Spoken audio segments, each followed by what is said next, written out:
Bom dia, boa tarde ou boa noite, depende de que hora você vai nos assistir, em mais um episódio de Psicanálise com Axé, comigo, Adriano Moraes. Hoje, fazendo a minha autodescrição, eu estou utilizando uma camisa marrom que tem uma inscrição na frente, no meu peito. Também estou com um óculos de armação preta. Hoje, o meu cabelo carapinha está no estilo careca. Estou trajando bermuda e chinelo, porque afinal de contas, estamos no verão, não é, minha gente? Verão, carnaval, então nada mais propício do que uma roupa bem estilo verão. No episódio de hoje, de Psicanálise com Axé, nós teremos um papo novamente incrível. Fiquem até o final que vocês vão amar o que está por vir, com uma pessoa que também é incrível. Tenho admiração total por ela, por tudo que nós já temos aí de convívio, e foi uma alegria convidá-la para esse episódio. Eu estou falando de Tamires Martins. Bom dia, Tamires. Bom dia, Adriano. Primeiramente, muito obrigada por me convidar para esse projeto. Farei brevemente também minha autodescrição. Por favor. Para que a galera possa acompanhar. Como eu disse, me chamo Tamires. Estou usando uma camisa verde musgo. Tenho cabelos pretos ondulados. Estou com uma maquiagem bem leve, um tom de batom levemente rosa. Uso calça legging azul e também um pequeno tênis na cor branca. E brincos dourados bem pequenininhos e algumas pulseiras de sementes. Tamires, que prazer te receber aqui. Quando eu a convidei, você de imediato, sim, eu vou, conte comigo. E estamos aqui hoje, então muito obrigado. Eu que agradeço. Por aceitar esse convite, por estar conosco. Que o nosso papo de hoje, em Psicanálise com Axé, nós vamos perpassar algumas rotas das histórias que você já me compartilhou nos nossos momentos ali de conversa, de diálogo, e eu achei super pertinente trazer essa sua experiência para o nosso público aqui do Psicanálise com Axé, que curte muito ter contato com estes relatos e também, através dele, compreender a importância do cuidado com a saúde mental. Sim. Em estarmos bem mentalmente, né? Que é o propósito da psicanálise do Axé, que eu venho defendendo já há alguns anos, que a psicanálise do Axé, que intercala a psicanálise ao universo das religiões de matriz africana, é um conceito totalmente pertinente, urgente e que precisa chegar ao grande público, né? E eu começo, então, esse nosso diálogo, Tamires, perguntando a você, enquanto mulher negra, mulher vinda de uma família não abastada, vamos pensar assim, como foi para você ter que lidar com as questões do cuidado com a sua saúde mental dentro desse cenário? Eu penso que a saúde mental sempre tenha sido uma questão desafiadora. Quando nós nascemos com esses marcadores sociais da diferença, com os quais a gente vai tendo esses entrecortes ao longo da vida, muitas vezes a gente não sabe nomear as experiências que a gente tem de dificuldades e de trajetórias, mas a gente vai sentindo. Sim. Lidar com essa perspectiva do sentir sempre foi algo muito forte e muito importante. Mesmo quando eu não sabia nomear o que eu ou pessoas próximas a mim estavam sentindo. Eu posso dar uma palavra, como eu disse, que é o desafio. Eu venho de uma família economicamente muito simples, mas muito focada numa perspectiva de educação, de construção de arcabouço cultural enquanto um elemento de transformação da vida, e acreditando que isso, de fato, era algo importante para constituir uma pessoa ativa, cidadã. Mas, como toda família brasileira que vem de uma realidade de vulnerabilidade socioeconômica, nós somos perpassados por experiências muito tensas. Sobretudo a vulnerabilidade focada na perspectiva alimentar, de assistência de saúde. Como nós já tivemos conversa em outros momentos na perspectiva biográfica, o meu pai conviveu com um problema de saúde crônico ao longo da vida, pertinente a uma condição física de feridas na região das pernas. Então, ver a fragilidade de um homem que naquela época era o provedor da família é algo que também me tocava muito. Quando criança, eu não entendia muito bem, às vezes, o porquê algumas dinâmicas dentro da minha casa, mesmo que meu pai fosse muito sensível e minha mãe muito atenta, desembocassem em algumas discussões, algumas dificuldades, um lugar de um silêncio que falava muito. E, ao longo do tempo, eu fui entendendo que esses recortes dessas dificuldades impactavam o nosso convívio cotidiano. Nunca faltou afeto, nunca faltou amor, mas por vezes faltaram alguns diálogos. Então eu fui aprendendo ao longo da vida que o silêncio era importante. Só que nem sempre esse silêncio que é importante, ele é ideal. Então, o silêncio é importante para a gente refletir, mas quando a gente é criança e adolescente, por exemplo, eu tenho recordações dentro da minha história de estar em silêncio, inclusive como uma forma que hoje eu entendo que era uma autoproteção. Eu não posso onerar quem tenta fazer o melhor por mim, mesmo diante de tantas dificuldades. Então, entender a perspectiva da saúde mental sempre foi desafiador. Aí, na adolescência, conhecendo outros universos, mudando de bairro para estudar, tendo acesso a outros conhecimentos, inclusive de matriz acadêmica, escolar, me aprofundando mais numa literatura de filosofia que eu sempre gostei, de psicologia, que eu também me interessava, eu fui entendendo que algumas dessas marcas tinham a ver com algumas disposições que vão além do nosso individual. Olha que interessante. A sua fala é muito potente, Tamires, porque ela traz um recorte que é similar à vida de muitas outras pessoas, mulheres em particular, mas também os homens negros, que é esta questão do afeto que não pôde ser trabalhado integralmente por conta desta família necessitar prover recursos, não é? E você, dentro da sua jornada, pôde ir angariando conhecimentos que te fizeram entender o que foi aquele momento histórico na sua vida, né? O que foi conviver com sua família dentro daquela realidade, dentro daquele contexto. E é muito bacana quando você não coloca responsabilização sobre as costas de quem lutou tanto para nos trazer até onde estamos, né?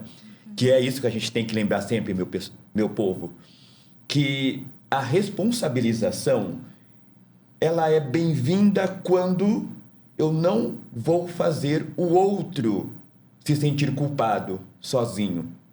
Isso é muito importante de nós destacarmos. Responsabilização, ela é muito bem-vinda quando for para ser algo colaborativo, transformador. Não é isso? Exatamente. Eu concordo plenamente, porque eu penso que dentro dessa perspectiva histórica com a qual eu fui tendo contato, como você bem disse, posteriormente ao longo da vida, nós vamos entendendo que existem elementos que são coletivos.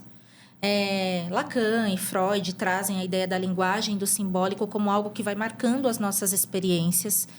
E eu penso que, além desses dois autores, a gente tem um sociólogo que eu sempre gosto de citar, que é importante, embora seja uma referência eurocentrada, mas que é importante para a gente trazer algumas referências, que é o Erving Goffman, que fala dessas sociedades das performances. Exato. Fala da sociedade das performances, né? E eu penso que a gente precisa tomar muito cuidado com essa ideia da performance focada em um indivíduo.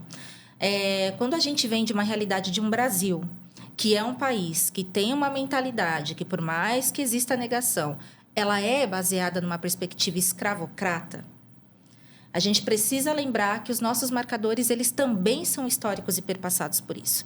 Então, assim, seria muito mais fácil, dentro das compreensões que a gente vai desenvolvendo, falar, foi a minha culpa, foi o meu sentimento, foi culpa dos meus pais, culpa de um histórico familiar. Não, era um momento que a gente estava vivendo, inclusive no Brasil, economicamente, numa perspectiva neoliberal, onde o desemprego estava às tampas, onde a dificuldade da mulher, inclusive, isso tem que ser reconhecido, uma mulher como a minha mãe, com 2 crianças pequenas, nos anos 90, com esse neoliberalismo, com essa questão onde a mulher ainda sofria muitos recortes do machismo, com muito mais contundência, inclusive até do que hoje. As pessoas que cuidavam, muitas vezes não tiveram oportunidade de dar o melhor materialmente, porque não conseguiam por conta da superestrutura. Agora, do ponto de vista afetivo, mononuclear da família, eram muito afetuosos, muito carinhosos, mas por vezes não puderam dar tanto afeto quanto gostariam, que perpassava também o elemento material, porque a condição não chegava. E não é por falta de esforço individual ou de reconhecimento de que poderiam fazê-lo. É a superestrutura que não permitia. Um homem com a deficiência, como a condição do meu pai com as feridas, uma mulher com 2 crianças pequenas, como a minha mãe naquele período, para um mercado de trabalho, eram consideradas pessoas ou inadequadas ou que poderiam gerar um ônus. Então, essa dificuldade era muito grande. E a gente está falando de um país que não tinha uma perspectiva social integrada, como com o tempo foi se construindo, sobretudo nos últimos 25 anos. A gente está falando de um país onde a gente não tinha a assistência social integrada, onde o SUS ainda estava num processo de incipiência. Então, até para ter essa sobrevivência com dignidade era muito mais difícil. Sem dúvida. Era muito mais difícil. Todo esse recorte que você nos traz aí, Tamires, é extremamente relevante para que as pessoas também comecem a perceber que constituir o cuidado com a saúde mental é algo também, pelo menos para boa parte da população, é algo muito novo. Sim. Voltando um pouquinho na sua fala, naquele contexto histórico, década de 80, década de 90, início dos anos 2000, as famílias de periferia não tinham sequer a ideia de que esse recurso de cuidar da saúde mental era necessário. Porque a informação não chegava também, né? Não chegava para essas famílias. Não. Como hoje, ainda em alguns cantos do nosso país, não chega. Não. E aí, como cuidar de saúde mental se essa informação não chega a mim? Exato. Trazendo quando, onde, como, por quem, não chega. E aí a gente entra, então, num contexto, e você, melhor do que eu, inclusive, do que qualquer outra pessoa, vai poder nos falar muito bem, a gente adentra na questão das políticas públicas.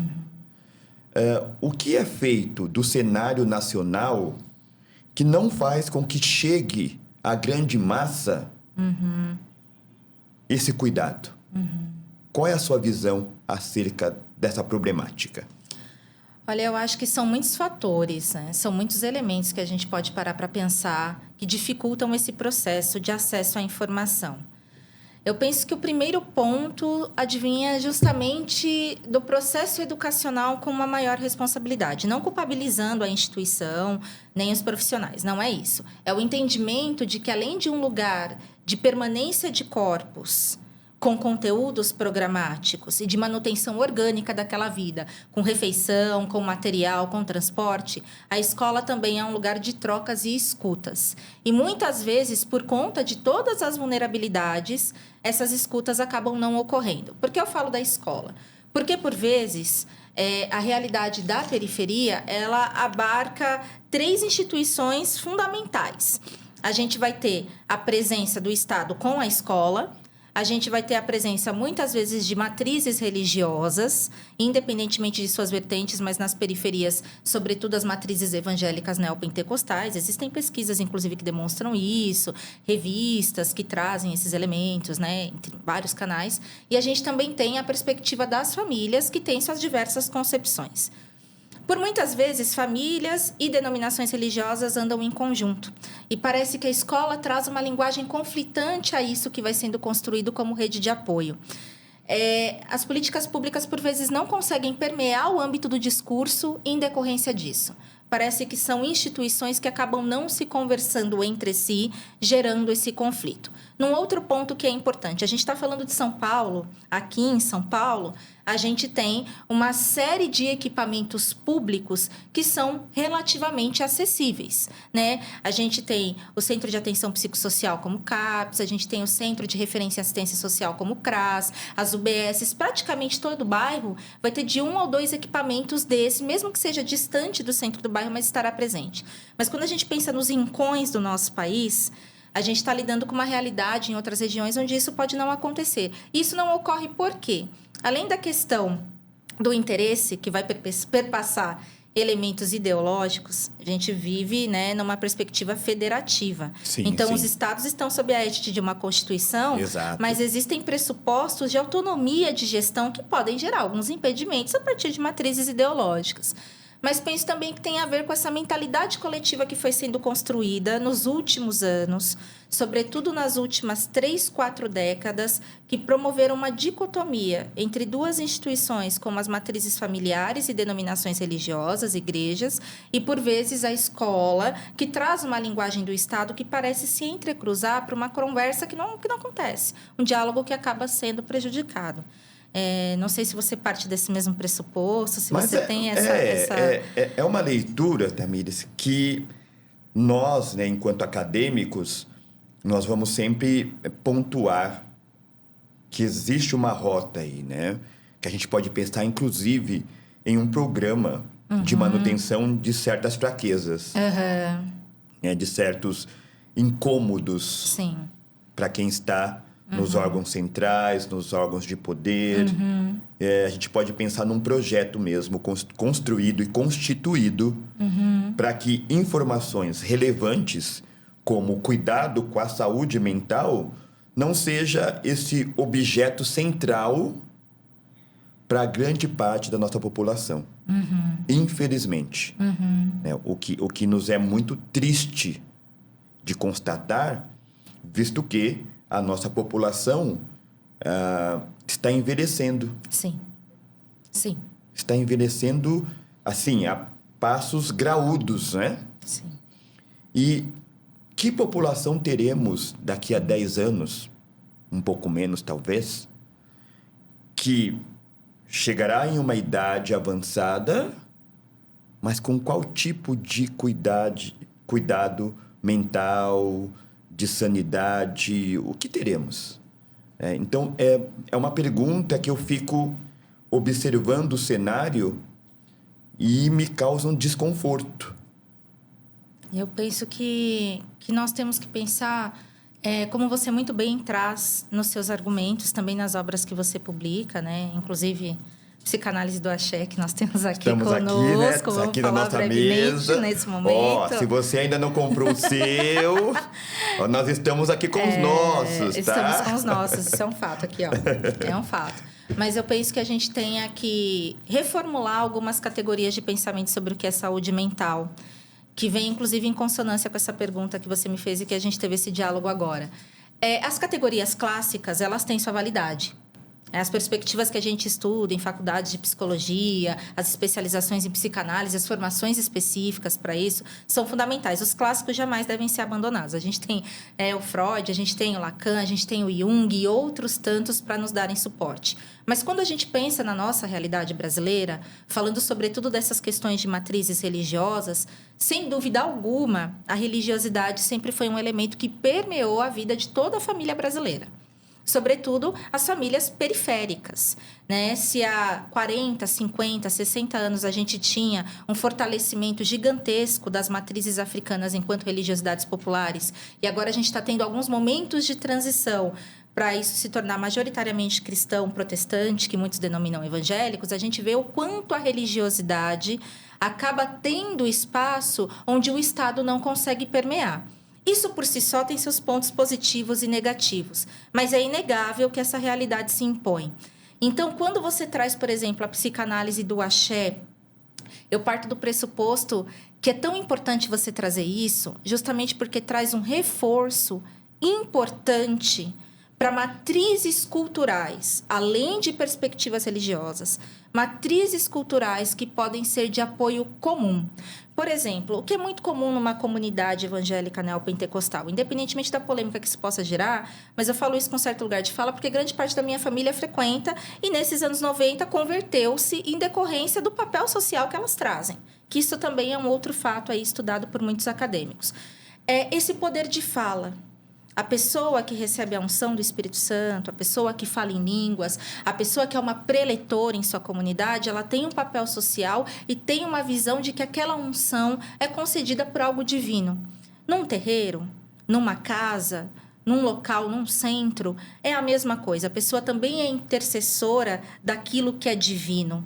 Então, tudo que vai sendo retirado de alguma perspectiva dessa vida dura, cotidiana, material, do trem lotado, do trânsito, do barulho, é trazido para essa matriz que, além de religiosa, é sobretudo cultural, onde esse sujeito ganha voz. E é uma voz que não é só dele. É uma voz em nome de algo divino e que perpassa um coletivo muito maior. Você falando do axé, brevemente trazendo para a perspectiva biográfica, eu cresci numa família de matriz cristã católica. E eu tenho um profundo respeito por isso, porque trouxe algumas informações, inclusive, de entendimento de mundo. Mas eu tive pais sempre com uma mentalidade muito aberta. Sobretudo meu pai, que gostava muito de filosofia e que eu brinco que ele é o meu grande griot, assim.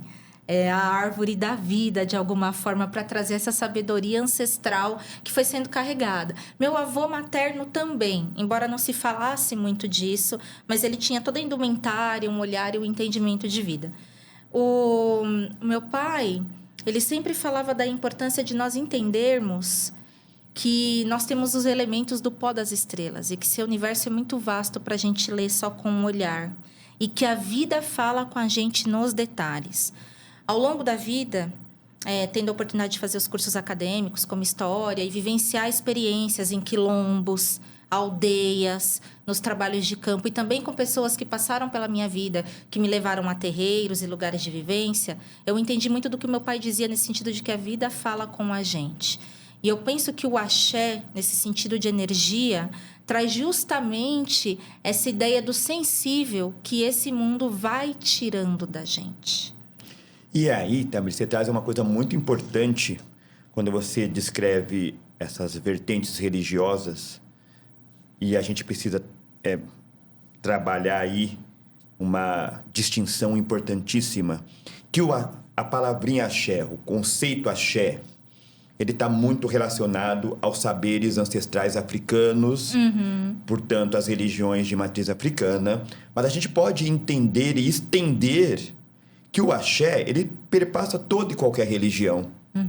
Que é esse estar bem, não é? Que é essa força viva, essa força positiva, que no cerne das questões religiosas, todas as religiões vão buscar um caminho para que o sujeito fique bem. Exato. Não é? Então, a gente pode expandir a palavra axé para toda a religiosidade. Toda forma de expressão religiosa, né? E isso, inclusive, colabora, gente, para nós não rotularmos, né, as religiões de maneiras distintas. Essa aqui cabe nesse quadradinho, aquela ali cabe nesse quadradinho. A gente precisa, de alguma maneira, desmistificar estes conceitos e perceber que toda religiosidade, toda religião tem por único objetivo o bem-estar dos seus. Não é isso, Tamar? Isso é um fato. É um fato. E eu tô vendo que você tá com a camiseta, né?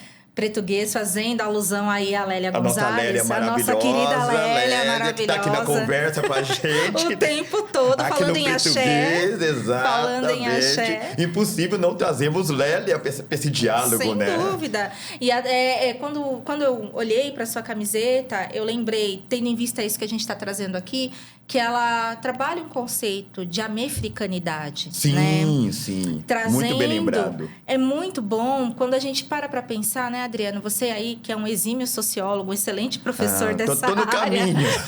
Tô no caminho. Que é maravilhoso, né? Eu acho que a gente pode parar para pensar, e você também pode trazer um pouco mais esses conhecimentos sociológicos, dessa importância de entender que a nossa América, ela é plural. Sem Extremamente dúvida, plural. sem dúvida. A gente teve aí a finalização de um evento recente com um cantor latino-americano Foi, que trouxe... que causou, né? Causou maravilhosamente bem. É. Vamos dizer que ele causou maravilhosamente bem. Então, é nesse sentido de mostrar o quanto a nossa América ela é potente, inclusive nesse ecumenismo e no entendimento dessa construção de que a nossa cultura ela tem multiculturalismos, não é apenas um, são multiculturalismos.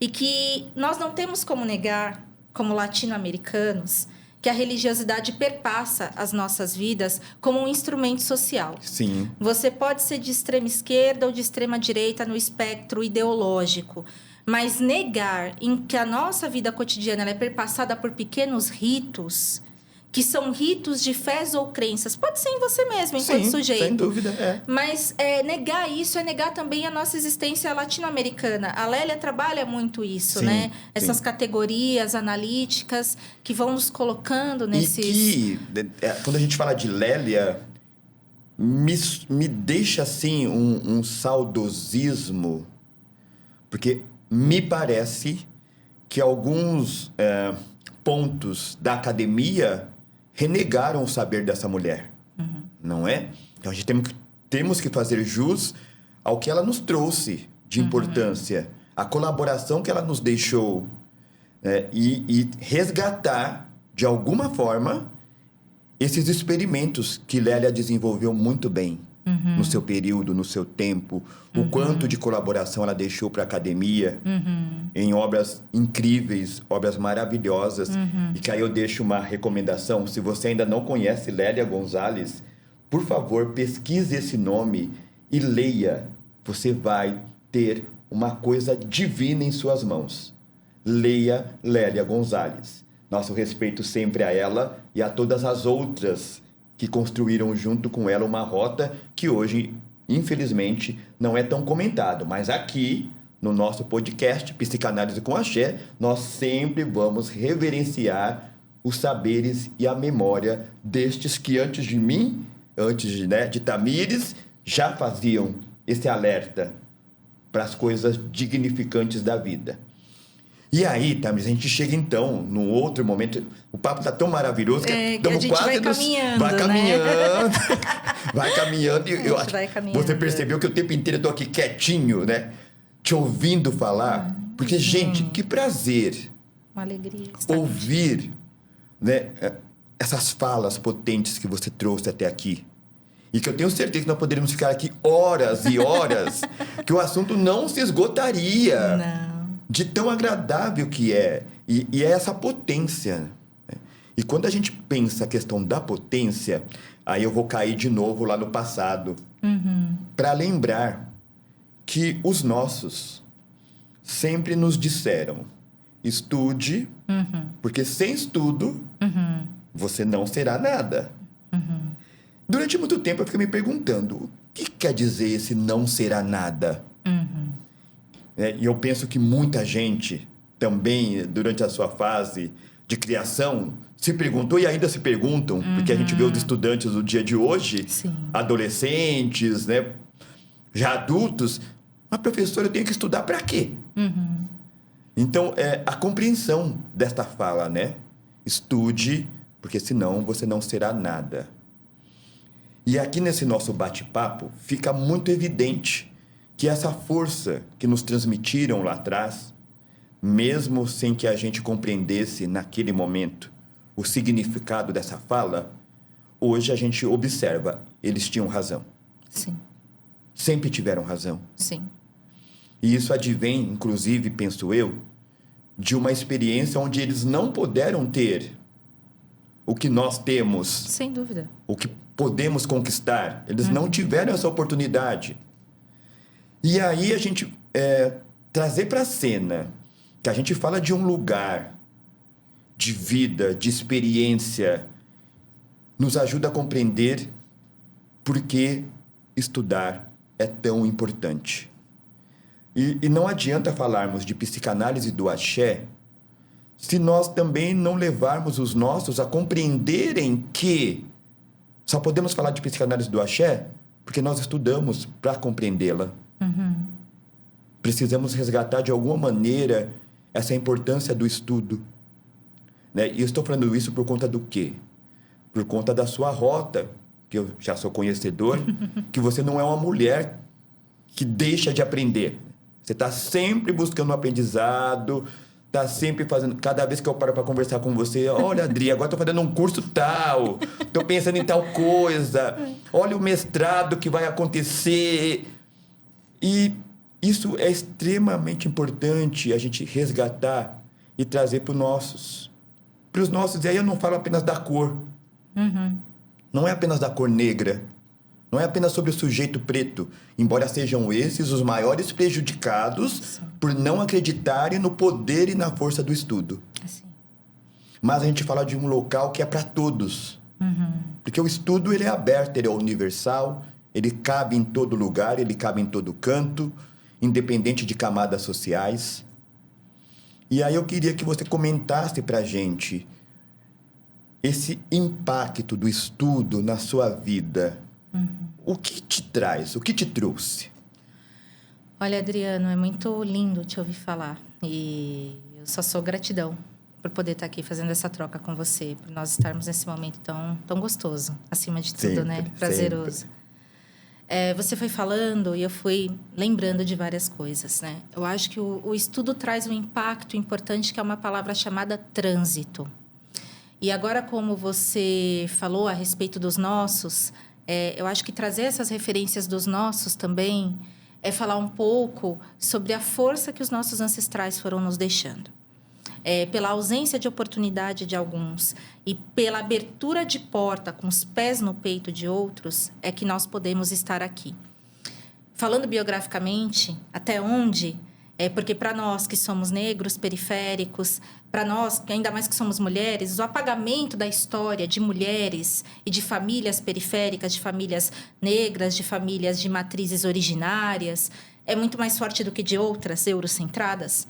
Até onde me foi permitido, eu conheço até a existência dos meus bisavós.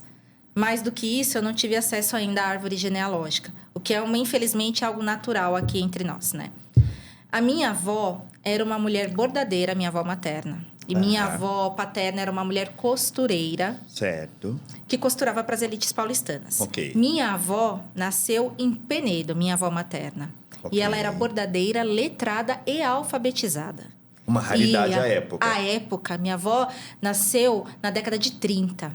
E ela foi uma mulher sindicalizada. Ela foi do Sindicato das Mulheres Tecelãs de Penedo. Mais raridade ainda. Mais raridade ainda. Porém, o patriarcado existe. Sim. O meu avô teve suas questões. Eu reconheço a ancestralidade dele, sobretudo em religiosidade, sou muito grata. Meu avô teve matrizes africanas, uma ligação forte com a perspectiva da Umbanda. Mas ele foi um homem do tempo dele na reprodução de algumas violências, inclusive com a minha avó. E a minha avó faleceu muito cedo, porque ela esteve numa instituição manicomial até o fim da vida dela. Olha. Um dos motivos de eu estudar muito, de eu ter prazer por estudar, é ter observado a força dessas mulheres da minha família. E a força que a minha mãe teve, inclusive para criar os irmãos, que eram muito pequenos após o falecimento da mãe. E apesar de tantas dores que a entrecortam até hoje, ela ser uma mulher muito digna, no sentido de reconhecer a importância da vida, do estudo e do conhecimento, e casou-se com meu pai, que eu reconhecia da mesma forma. Então, eu cresci num lar que me fez entender que, ancestralmente, só o conhecimento liberta. E que o conhecimento que liberta, ele vem das raízes e vem das oportunidades. E as oportunidades acadêmicas geram trânsitos. Eu sempre tive prazer em estudar, como a gente já conversou várias vezes. Para mim é uma alegria estar sempre estudando. Eu pareço uma pipoquinha, eu não paro. Porque eu gosto e porque eu penso que eu estou honrando a essas mulheres e a essas pessoas que, de fato, tiveram suas vidas interrompidas por características culturais, por políticas de Estado. Então, quando eu estou falando aqui, é como se eu estivesse falando em nome das minhas avós, das minhas bisavós, da minha mãe que foi terminar o ensino médio por meio da EJA, sabe? O meu pai que tinha um sonho, antes de transcender no espaço-tempo, de concluir o ensino superior, gostava muito de filosofia e de engenharia. Então, o estudo permite esse trânsito. A minha visão, a palavra é trânsito. Esse trânsito que lá fora, em outros tempos, foi interrompido, eu posso passar por onde eles não passaram. E quando eu passo, parece clichê, mas é verdade, outros vêm. Eu te entendo perfeitamente. Claro que não desse lugar de mulher, mas da observação da mulher, porque são referências muito fortes, né? Marcam muito a nossa jornada, a nossa caminhada, tanto pessoal, íntimo, familiar, quanto de ordem espiritual. Quando você fala desse momento, né, que você chega, mas que você não está chegando sozinha, a gente pode crer e acreditar que essas referências históricas do seu passado, essas mulheres, de fato, caminham com você, né? Como caminham conosco, sempre, né?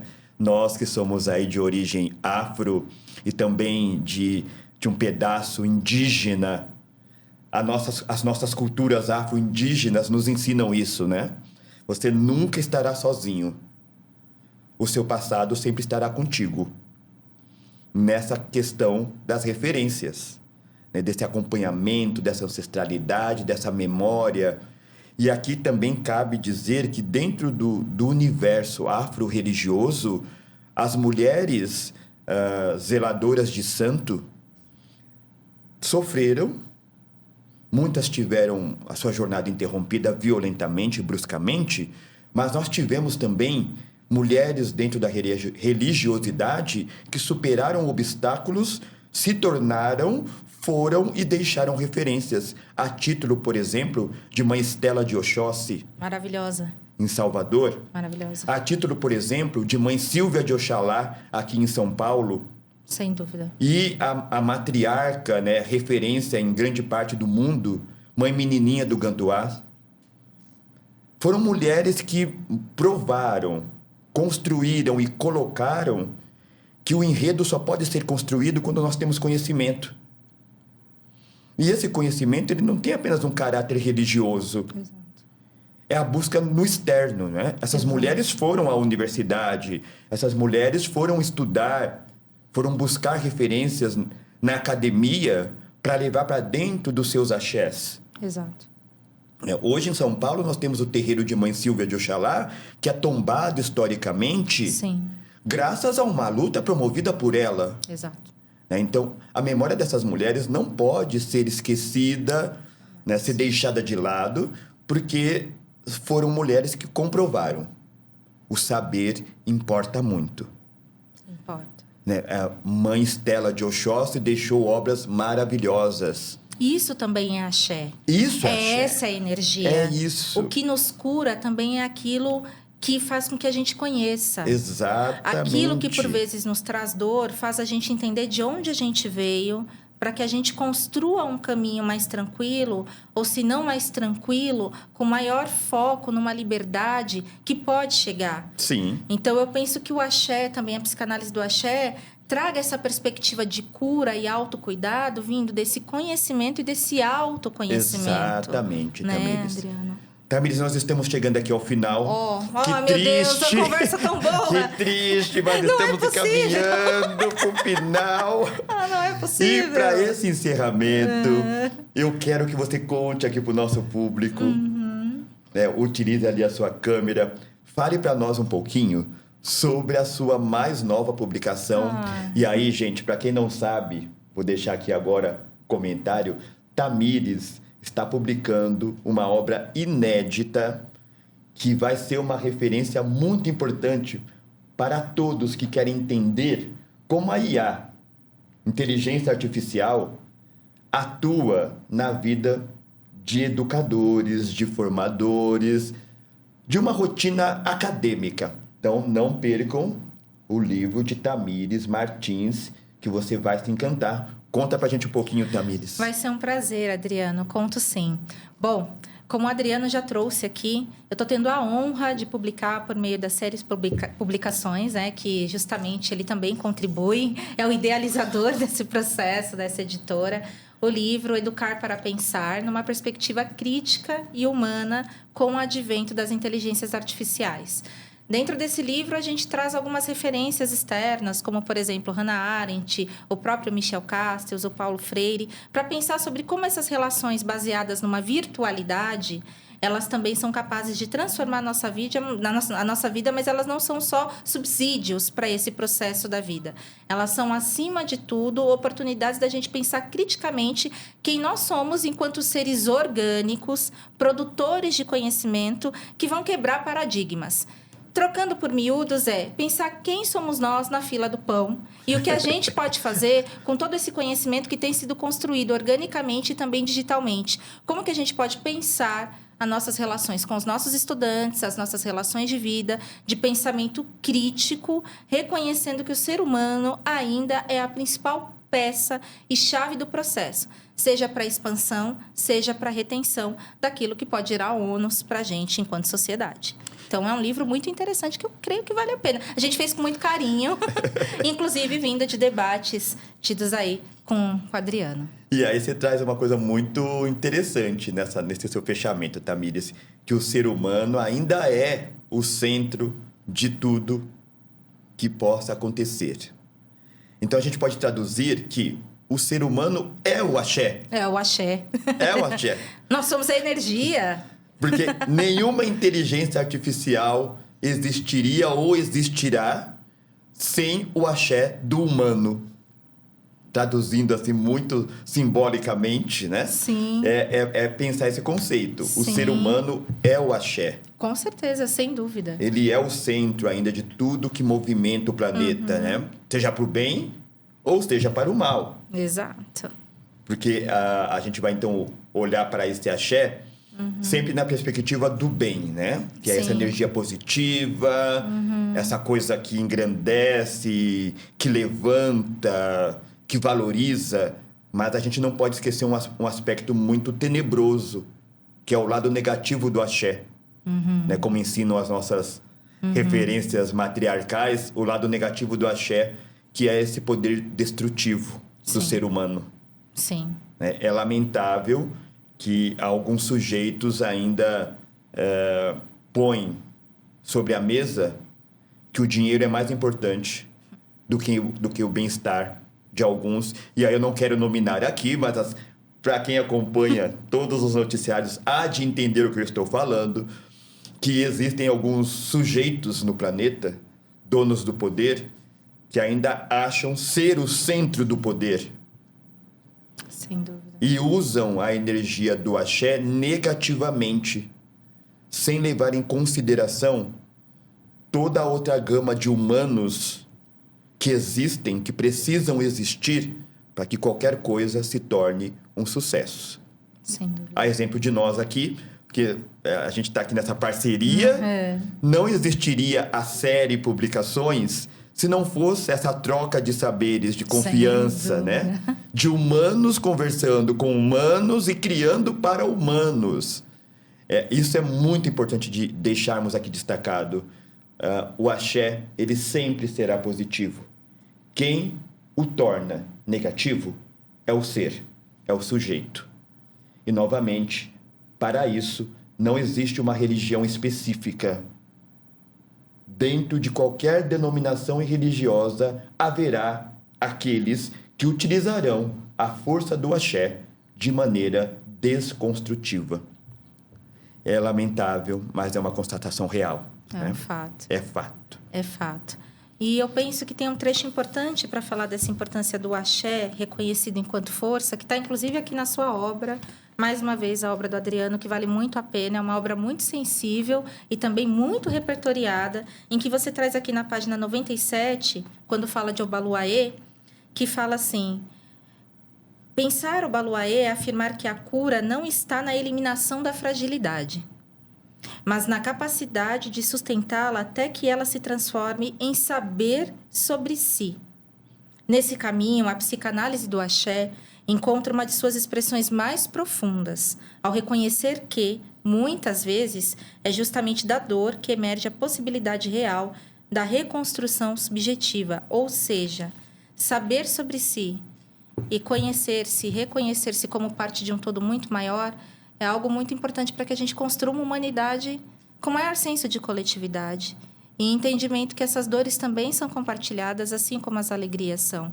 Então, vai além desse poder ocidental estanque que nos separa, que é o domínio, que é a arma, que é o conflito armado. É o reconhecimento que nós temos um poder de transformação e destruição dentro de nós e como a gente constrói isso pode gerar os impactos. Então, acho isso maravilhoso aqui no seu livro. A gente não podia terminar de outra maneira, né? Trazendo o Balu aí à cena. Maravilhoso. Como aqui. que a gente caminha dentro da psicanálise do axé sem eles, né? E hoje foi, assim, para mim, muito emocionante fecharmos essas falas, essa conversa com menção ao Baluayê, que é um dos orixás que eu, assim, vibro assim positivamente, surge uma alegria assim por dentro quando eu ouço o nome dele. Sim. Que é inexplicável, é uma emoção que a gente não consegue colocar em palavras, embora eu tenha tentado, né, muito humildemente colocar em palavras dentro do livro, mas essa emoção real a gente não tem como traduzir, né, porque essa entidade, esse ser, essa luz que é o Baluayê, é somente para quem o conhece. Quem não o conhece, eu recomendo que vá conhecer. Com certeza. Porque vai entender o que nós estamos falando aqui. Sem dúvida. Então, Tamires, muito obrigado por esse bate-papo, por esse encontro maravilhoso. E vocês aí que estão assistindo, lembrem que lá no começo eu disse para vocês que o papo seria incrível. Então, quando você vê esse episódio, comenta na rede social, nos canais, se ele foi incrível ou não foi. E eu tenho certeza que foi. Estamos juntos, muito obrigada por tudo. Imensa gratidão, mestre. Maravilhoso. A gente está aqui, exultantes de alegria. Sim. Com esse bate-papo, com esse encontro, que vai ser muito proveitoso quando todos tiverem acesso ao que acabamos de gravar nesse momento. Muito gratidão, obrigada. fique bem. E a você, até o próximo episódio de Psicanálise com Axé, com mais um convidado ou uma convidada muito incrível, porque o nosso propósito é esse, trazer coisas incríveis para você que está acompanhando Psicanálise com Axé. Até breve.